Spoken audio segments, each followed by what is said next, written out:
The platform is quiet tonight, just the soft amber glow of a single lamp pooling on the old stone, and the faint curl of steam rising somewhere ahead where the engine breathes slowly in the dark.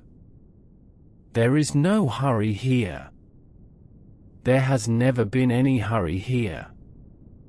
You move along the platform at the easy pace of someone who has already let the day go, your footsteps soft, the night air cool and gentle against your face, carrying with it the faintest trace of damp grass and distant wood smoke from somewhere far across the fields.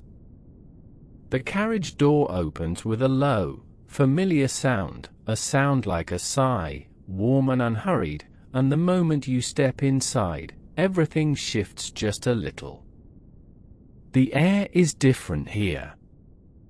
Warmer, softer, heavy in the most comfortable way, with the smell of old polished wood and the deep, faintly sweet scent of worn velvet upholstery, the kind of smell that belongs to places that have been resting quietly for a very long time. The brass fittings along the walls catch the low golden light and hold it gently, glowing without glare, the way candlelight does, the way firelight does, the way all the kindest light in the world does when it wants you to feel at ease. The conductor is there, just inside, a calm and unhurried figure in a dark coat, and he nods to you with the quiet warmth of someone who has been expecting you all along. No words are needed. He gestures softly down the length of the carriage, toward your seat, and you move that way, past the rows of empty compartments with their fogged windows and their small reading lamps glowing amber like lanterns in a cottage window on a winter evening. Your seat is waiting. It always has been, really. A deep, cushioned seat by the window, the fabric warm to the touch when you settle into it, giving gently around you the way a good chair does, the way a soft bed does, the way all the best resting places do when they have been patiently holding your shape. You sink into it slowly, and the world outside the fogged glass becomes a soft and silver thing, the dark meadow rolling away into the night beyond the platform, the full moon hanging still and luminous above it all. The lamp beside you burns low and gold. The carriage smells of warmth and old journeys and something faintly like cedar, like the inside of a drawer where someone kept linens for 100 quiet years. You can hear the engine breathing somewhere ahead, a deep and rhythmic sound, slow and even, like the breathing of something very large and very calm. And beneath that, the softest creak of the carriage settling, the faintest murmur of the world making itself comfortable around you. Outside, the station lamp is still glowing on the empty platform, but it is already beginning to drift a little further away as the train eases itself into motion, so slowly you almost don't notice at first, only a gentle gathering of movement beneath you, a low and steady tremor moving up through the seat and into your shoulders and your hands, warm and reassuring, like the purring of something enormous and gentle carrying you along. The platform slides away. The lamp disappears softly into the dark. And now there is only the meadow, wide and pale beneath the moon, the long grasses moving in a breath of wind you cannot hear, only see, silver and slow, rippling like water in the far dark fields. You settle a little deeper into your seat. Your shoulders drop. The window beside you holds a faint fog at its edges, and through the clear center of it the countryside opens up and away into the quiet night, vast and still and full of moonlight. The train moves on, slow and sure, carrying you gently into the dark. The wheels turn beneath you, slow and even, and the sound of them is a low, continuous murmur, like something humming to itself in a distant room. It is not a loud sound. It is barely a sound at all, really, more of a feeling than anything else, a steady, rhythmic pulse that moves up through the floor, through the seat, into the quiet weight of your body as you rest there, settled and still. Outside, the moonlit fields go on and on.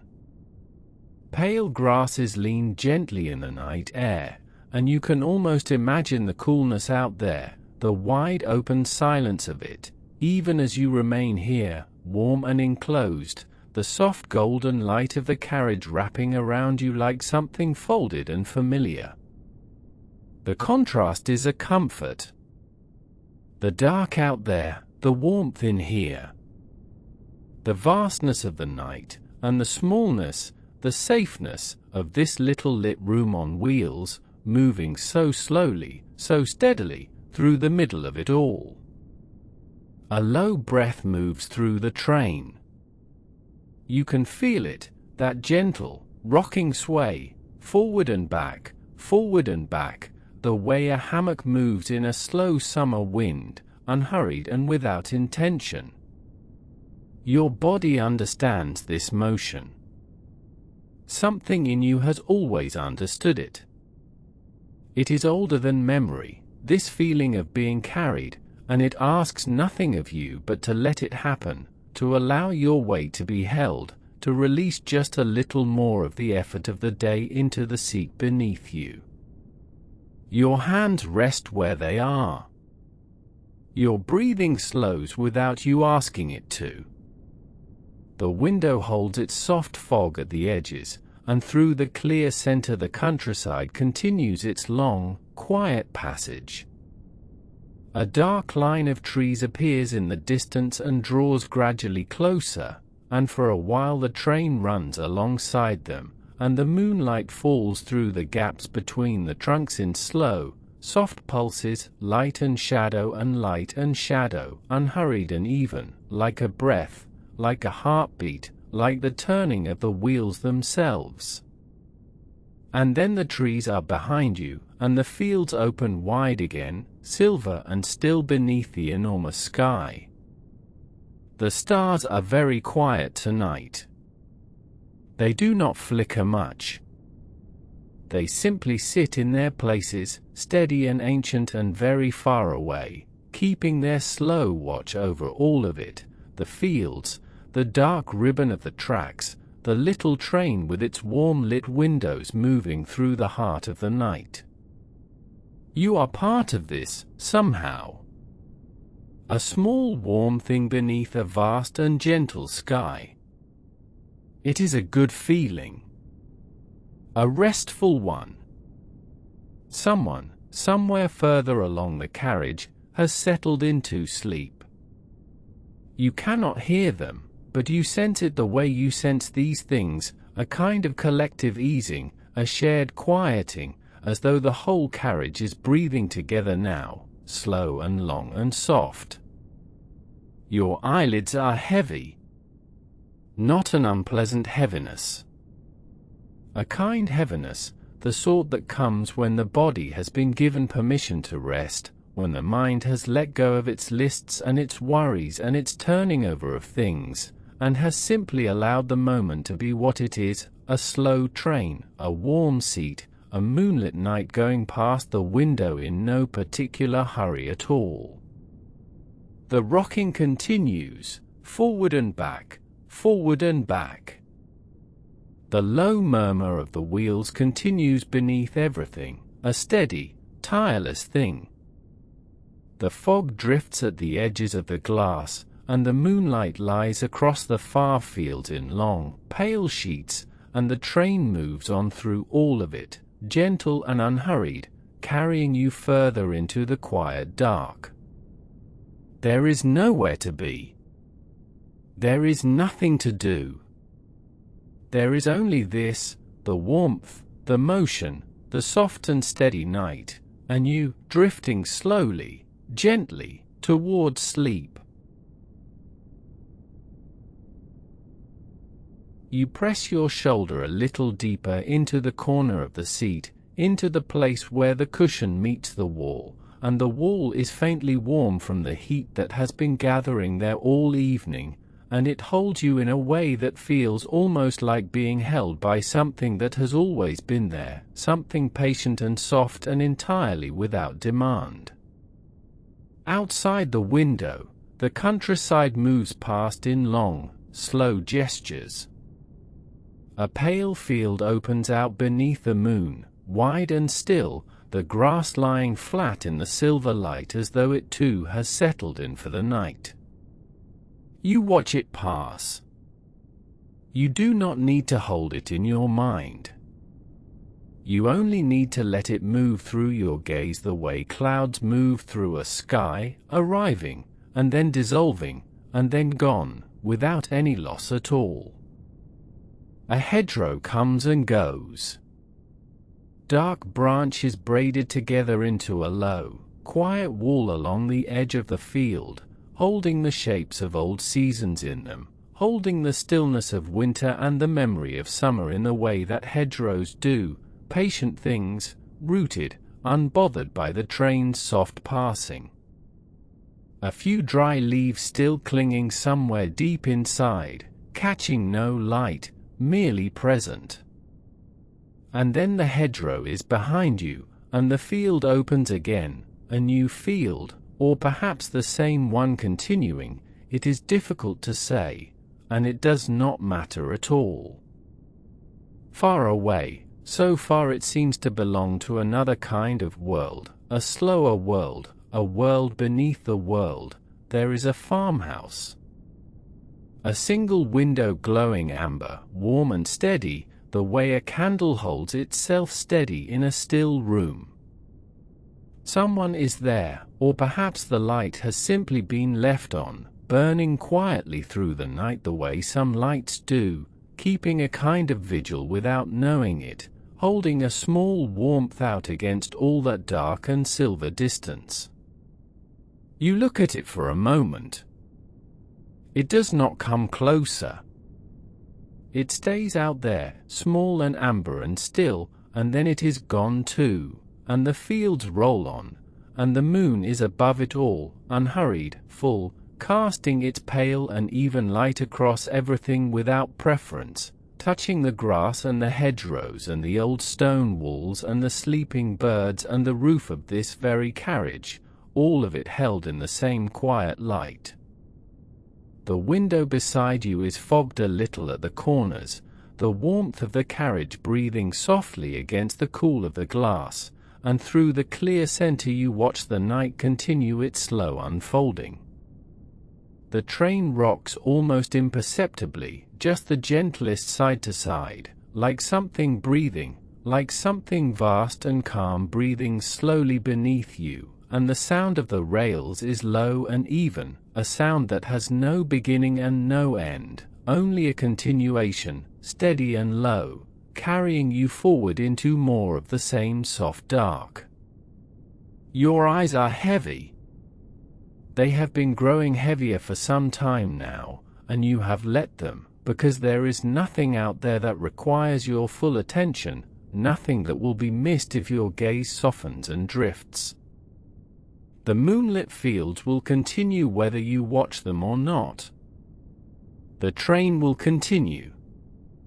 The stars above, scattered so quietly across the dark, will go on doing what stars do, which is simply to be there, far away and still and faintly luminous, asking nothing. You let your eyes close a little.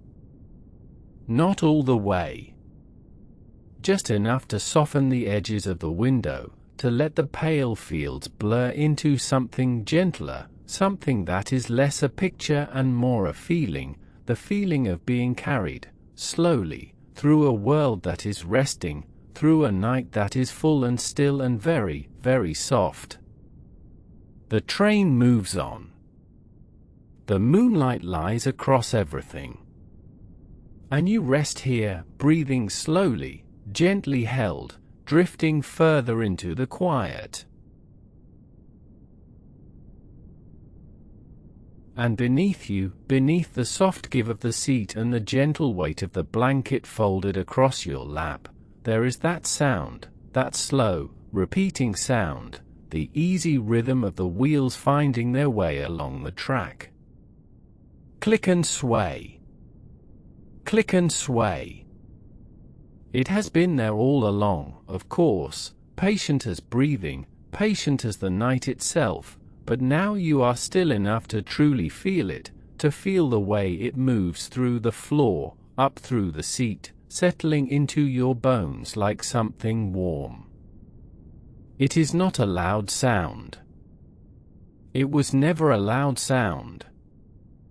It is soft and low and even, like a hand placed gently on your shoulder, steady and calm and asking nothing of you at all. Click and sway.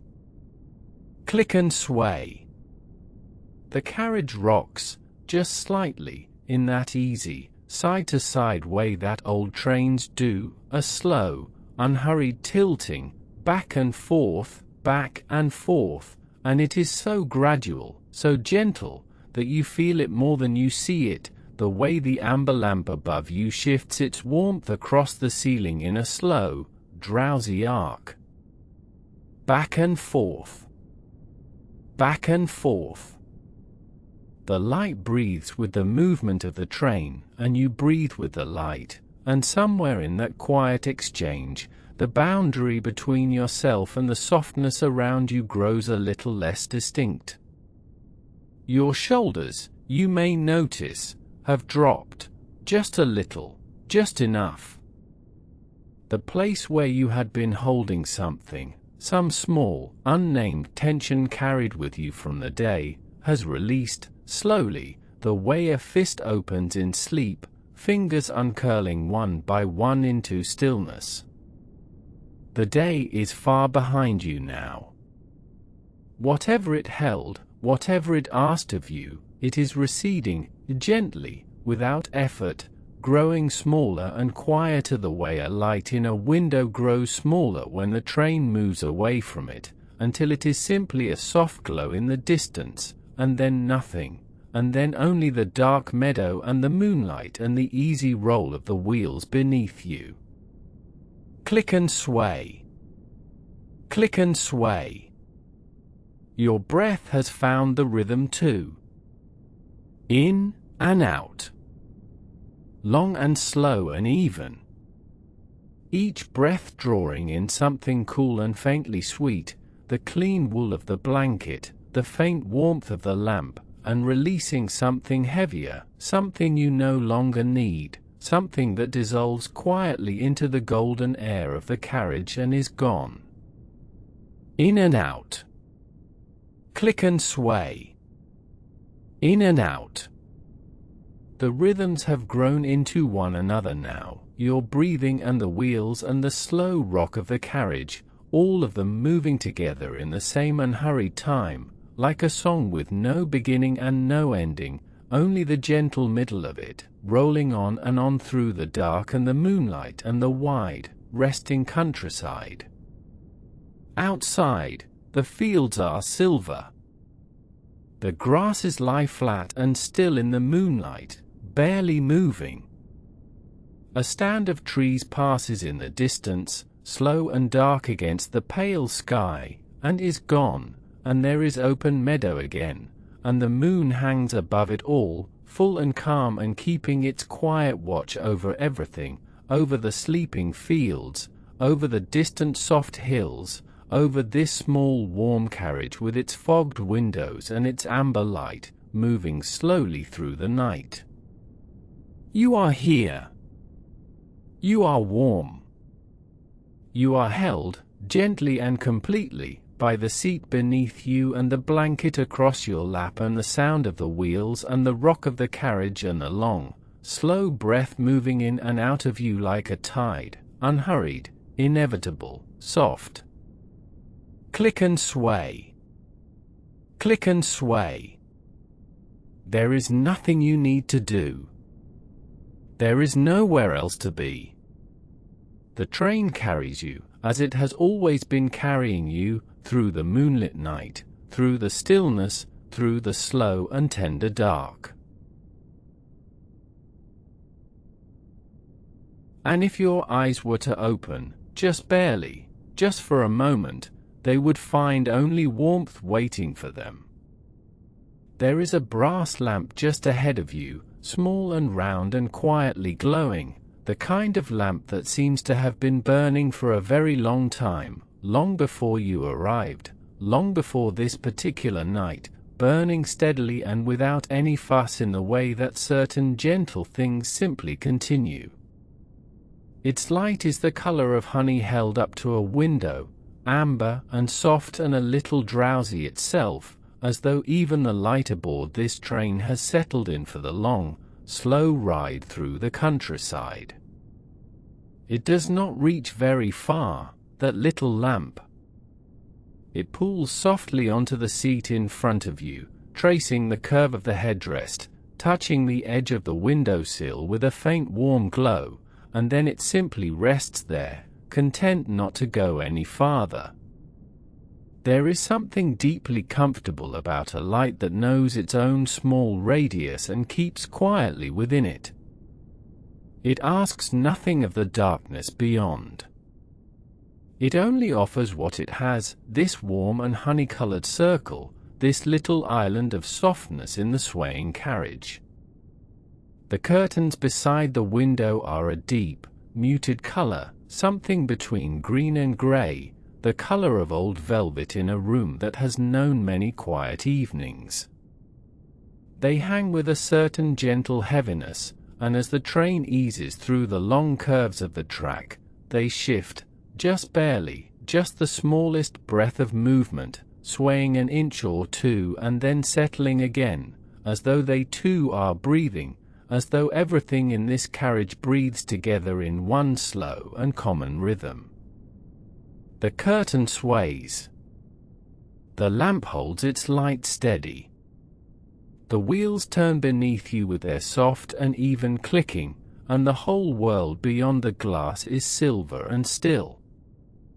The seat holds you the way that only a very old, very well-made seat can hold you, with a kind of unhurried generosity, the cushion deep and giving, the fabric worn smooth by years of passengers who sat here before you and felt exactly this same quiet comfort. It presses gently against your back, your shoulders, the backs of your arms where they rest at your sides. There is a slight warmth to it, as though the seat itself has gathered a little of the lamp's golden light and kept it here, just for you, just for this long and drowsy journey. If you were to shift even slightly, you would feel the cushion adjust beneath you, slow and soft, accommodating, asking only that you rest. And so you do. You let the weight of your body settle a little more completely into that deep and patient seat, and the seat receives you without any fuss at all. Somewhere further along the carriage there is the faintest creak of wood, the settling of an old and well-traveled frame, the voice of the train speaking quietly to itself as it carries you through the night. It is not a startling sound. It is the sound of something alive and familiar, the small domestic language of a place that knows you are here and simply continues its gentle, necessary work. The lamp glows. The curtain sways its small and sleepy sway. The seats are deep and warm all around you. Outside, the moonlit meadows pass in slow and silent procession, silver grasses, dark hedgerows, the occasional far-off gleam of a still pond reflecting the sky above it, and then more meadow, more silver, more of the vast and breathing quiet that surrounds this little train on its long, unhurried way. You are held here. Warmly, softly, completely held. The brass lamp keeps its honey light. The curtain breathes. The wheels turn on and on through the tender dark, and there is nothing at all that you need to do but let yourself be carried, gently, all the way into sleep. And the train carries you still, turning slowly through the dark, the wheels finding their quiet rhythm beneath you, that low, steady hum that moves up through the floor and into the warmth of your seat and into you, gently, the way a lullaby moves into a child who is already almost gone. Outside the fogged window, the fields are wide and silver and still. The moonlight lies across them like something spilled from a great height long ago, and settled, and stayed. Pale grasses lean the same direction in the softest of night breezes, and the dark earth holds them, and the sky holds everything above, and you are held here in the middle of all of it, in the warm amber glow of this little carriage, going nowhere in a hurry, going nowhere but forward, slowly, softly, through the breathing dark. And then, gradually, gently, shapes begin to gather at the edge of the fields. Low shapes first, the dark suggestions of hedges, a fence post standing patient in the moonlight, a dirt road appearing beside the tracks for a moment before it curves away into the quiet. And then a rooftop. And then another. The village comes to meet the train the way sleep comes to meet you now, unhurried, without announcement, simply there when you look. The rooftops are silver. The moonlight has settled over each one like a soft cloth, and the tiles and thatch hold it perfectly still. There are small houses close together, their windows dark, every one of them dark, because everyone here has been asleep for a long time already. The whole village has been asleep, tucked in beneath the sky, breathing slowly in the manner of a place that has learned over many long years how to rest. The chimneys rise above the rooftops, and from one or two of them there comes the faintest thread of smoke, pale and unhurried, rising without effort into the still cool air above, unwinding upward until it disappears into the dark, as though the houses themselves are breathing out, slowly, the last warmth of the evening fires. There is a small clock tower, just visible between two rooftops, its face turned toward the moon. The hands are there but you cannot quite read them, and it does not matter, because time on this train is a different sort of thing entirely. It is not the kind that rushes. It is the kind that simply passes, the way water passes over smooth stones, the way breath passes in and out without your asking it to. The train does not stop. It never needed to. It drifts through the village the way a thought drifts through a mind that is growing very quiet, present for just a moment, and then softly, completely gone. The last rooftop slides past the window. The last thread of chimney smoke disappears from view. The dirt lane that ran along behind the houses folds back into the darkness, and then there is only the field again, wide and silver and patient, exactly as it was before, as though the village were a dream the countryside briefly had and then let go. The curtain stirs at the edge of the window. The brass lamp holds its honey light without wavering, warm and close, and the glass is still fogged with the comfortable warmth of this carriage, and beyond it the moonlit world glides past in silence. Dark meadow. A stand of pale trees standing together in the distance, their bare branches held up gently against the sky. A brook somewhere, catching the moonlight for just a moment, a brief silver gleam, and then the darkness closes over it again. The wheels turn. They have always been turning. They will keep on turning through the long, soft night, through the fields and the silence and the cool still air, carrying you further into the quiet, deeper into the warmth, all the way down into the deep and restful dark where nothing is needed of you at all. and now the fields begin to give way, slowly and without announcement, the open silver meadows growing narrower on one side as something darker and deeper comes alongside the train. Trees. A forest, drawing close to the tracks, standing very still in the night. They arrive the way sleep arrives, gradually, without a single sharp moment you can point to, simply there when you notice them, as though they have always been there, patient and unhurried and very, very old. First just a few at the edge of the meadow, tall and quietly dark, their shapes soft against the pale sky. Then more, pressing a little closer, their trunks smooth and shadowed, standing in rows that seem to breathe slowly in the stillness. The train glides on, and the forest moves with it, keeping pace in that gentle, rolling way that deep things do.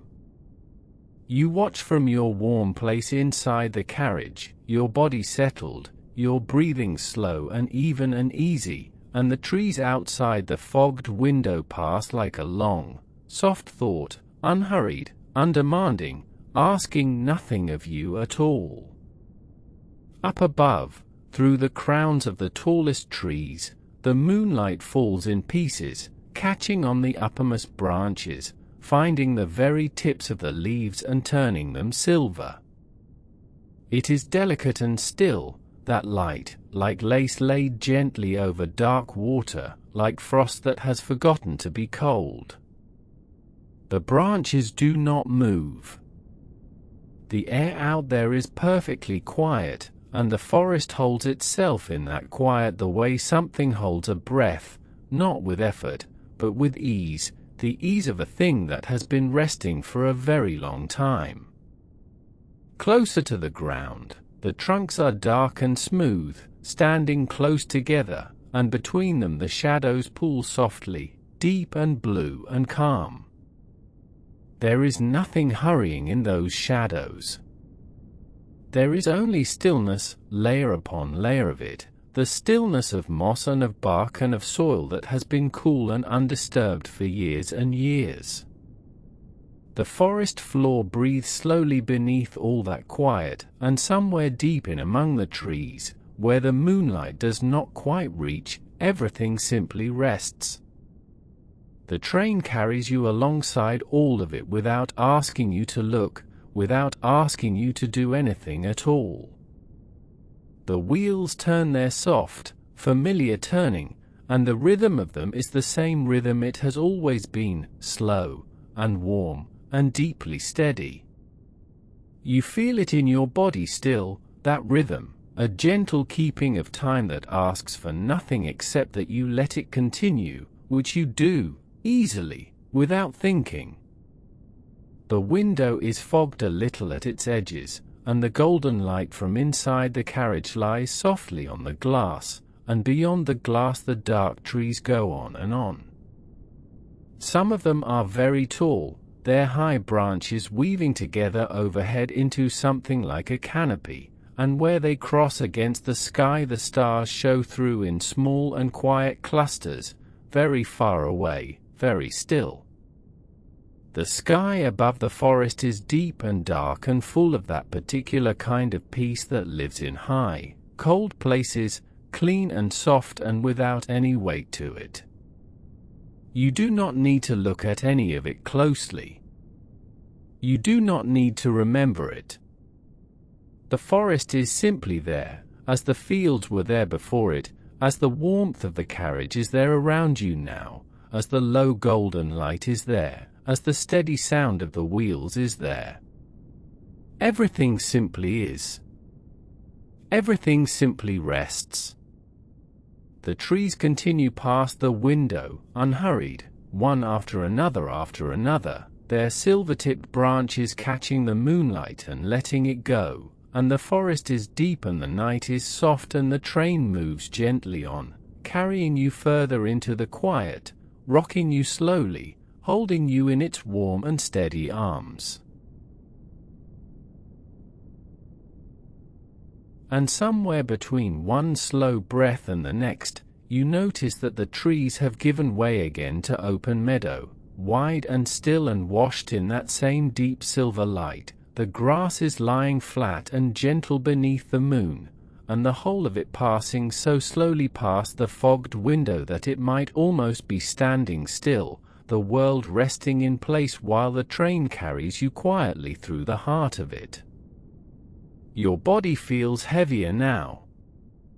Not in any uncomfortable way, but in the way that warmth settles, the way a thick blanket finds its shape around you, the way the weight of a long and gentle day finally comes to rest in your shoulders, in your hands, in the soft place behind your eyes. You let that heaviness be there. You do not ask it to leave. It belongs here, in this carriage, on this slow and rocking train, in this soft and unhurried night. The window glass holds a faint trace of your reflection, just the softest outline, and beyond it the meadow rolls on, and beyond the meadow the dark line of another distant tree line waits at the edge of the world, and above everything the full moon hangs low and full and still, pouring its quiet light down over all of it, over the grass and the sleeping fields and the long slow ribbon of track that carries you forward. The rhythm of the wheels has become something you no longer need to listen for. It is simply there, beneath you, around you, a sound so steady and so soft that it has become part of the quiet itself, the way a river sounds when you have sat beside it long enough that you stop hearing the water and begin only to feel the peace of it. The train rocks. The train breathes. The train holds you. Your eyelids feel pleasantly weighted now, and when they rest at half closed, the window blurs into something softer, the silver and the dark and the distant moonlit field becoming something less like a view and more like a feeling, the feeling of openness, of stillness, of a world that is resting all around you, resting the way the grass rests, the way the stars rest, holding their light without effort, without strain, simply shining because it is their nature to do so. Somewhere further down the carriage, the lamp flickers once, very gently, and then settles again into its warm and amber glow, and the light lies soft across the old velvet of the seat, across the wooden curve of the window frame, across the backs of your hands where they rest, open and still and unhurried. There is nowhere your hands need to go. There is nowhere any part of you needs to go, except gently, slowly, a little further into rest. The meadow outside has begun to slope, very gradually, the land rising in long and easy curves toward a low hillside, and the moon follows it patiently, lighting the rise and the fall of it with the same even silver it has given to everything tonight, making no distinction between the high places and the low ones, letting its light settle equally over all of it, over everything it finds.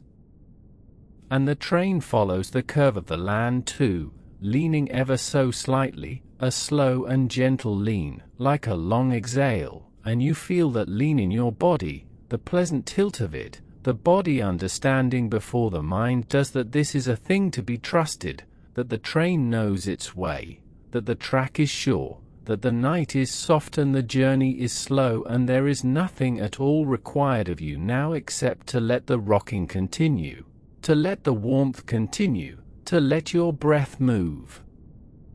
In and then out and then in again, slower now, a little slower, the world beyond the window blurring into something almost like a dream, and the train moving gently on.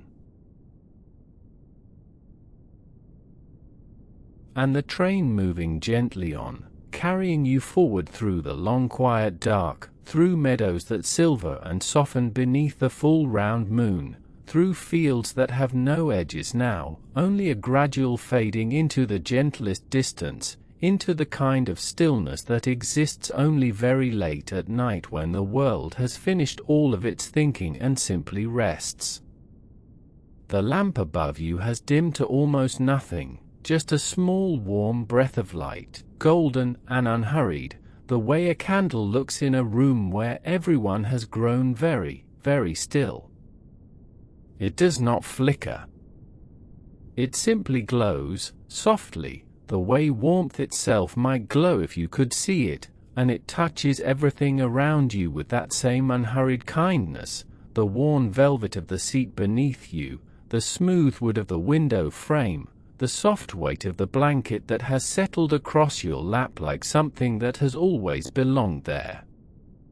The sound of the rails is low and steady now, a long slow breathing of iron and earth, a sound that does not ask anything of you, that does not rise or quicken or change, only continues, evenly, beneath the floor, beneath your feet, a hum that seems to travel up through the whole of the carriage and into the quiet air around you, and you do not need to listen to it, only let it be there, the way you let your own breathing be there, slow and easy, in and then out. There is no one waiting for you at any station. There is no station yet. There is only this long slow passage through the silver countryside, through the soft-breathing dark, the moonlight lying flat and quiet across distant fields, across the still surface of a small pond that appears for a moment beyond the glass and then fades slowly behind you, holding the moon in its dark water, perfectly, peacefully, as though it has been holding it there for a very long time and is content to go on holding it a while longer still. The carriage sways, just slightly, just enough to feel like being held, like the slow rocking that belongs to all the safest places you have ever been, and your shoulders have grown heavy now without your noticing, and your hands are soft and open, and there is a looseness in your jaw, a looseness behind your eyes, and the thoughts that were with you a little while ago have grown quieter now, less certain of themselves. The way voices grow quieter when heard from the other side of a closed door. And then quieter still, and then they are only a murmur, and then they are only the sound of the train. Outside, the countryside drifts past in long slow shapes, a tree line dark against the pale sky, a hillside tilted gently upward beneath its blanket of moonlight, a gate standing open in a field that no one is crossing, and everything out there is resting, every blade of grass, every stone, every sleeping thing beneath the earth, and the sky above it all is very deep and very still and scattered softly with stars that do not move, that only shine, that only quietly, steadily shine. And the train carries you through all of it, slowly, evenly, with that same low-breathing hum beneath you, and the warmth around you is complete, and the light is soft and golden and asks nothing of your eyes, and the blanket is still and heavy and kind, and there is truly nothing required of you now, nothing at all, only this, only the slow rocking, only the breath moving in and then gently out. Only the moonlit fields drifting past like the last quiet images of a day that has finally, softly, let you go. The train moves on through the long silver night, and you are held, and you are warm, and everything is slow, and everything is still. And the fields keep coming, one after another, each one as wide and unhurried as the one before, silver and still beneath the full round moon that hangs so quietly in the sky, as though it too has nowhere to be, nothing to do but shine its soft and steady light down over everything, over the long grass lying flat in the meadows, over the dark shapes of sleeping trees gathered at the edges of the fields, over the slow silver thread of a stream somewhere out there in the dark, catching the moonlight and holding it gently, the way still water does. The train rocks, so softly now, so slowly, just the faintest side to side, the gentlest reminder that you are moving, that something is carrying you through this long and quiet night without any effort on your part at all. You do not need to steer. You do not need to choose the way. The track knows where it goes, and the train follows, and you are simply here inside the warmth of it, held in the amber light of this old wooden carriage, while the dark world slides past the fogged glass in long slow shapes. Your body is heavy now, warm and heavy, sinking a little deeper into the softness beneath you, and your breathing has found its own slow rhythm, in, and then out, and then in again, unhurried, like the fields, like the turning of the wheels far beneath you, a sound so steady and so low that it has become less a sound and more a feeling, a slow and constant hum that lives somewhere in the floor, in the walls, in the air around you, wrapping everything in a kind of quiet that is deeper than silence. The moon drifts a little to one side as the train takes a long, slow curve, the gentlest arc, and for a moment the light falls across the meadow in a different way, and you can see the shadows of the tall grasses stretching long and thin across the silver ground, so still they might have always been there, might always be there long after this night has folded itself away into morning. But morning is very far from here. Morning belongs to another world entirely. Here there is only the soft dark, and the fields, and the moon. Somewhere far back in the train, something settles, a small, wooden sound, and then nothing again. And the quiet returns, as it always does, a little deeper than before, a little more complete. The golden light inside the carriage does not flicker. It holds steady and warm, the way a candle does in a room with no wind, burning slow and even, casting the softest shadows in the corners, making everything feel smaller, and closer, and safe. You breathe out slowly, and the breath seems to carry something with it as it goes, some last small weight you had not even noticed you were holding, and what remains is lighter, softer, easier to carry, though there is nothing left to carry now, nothing left to hold. The fields outside are endless and they are peaceful and they are asking nothing of you, only drifting past your window in their long silver rows, meadow after meadow after meadow, each one the same and each one quietly beautiful in the way that simple things are beautiful when you are still enough to see them. The train moves on. It will keep moving through the whole of the long slow night, through every field and every shadow, through every quiet mile of moonlit countryside, and you will rest inside it, warm and held and carried, drifting somewhere between the world and sleep. The wheels turn, and turn, and turn. The moon watches over everything, unhurried and kind. And the dark is soft around you, and the light is warm, and your breath moves in and then gently out, and the fields go on, and on, and on, and on.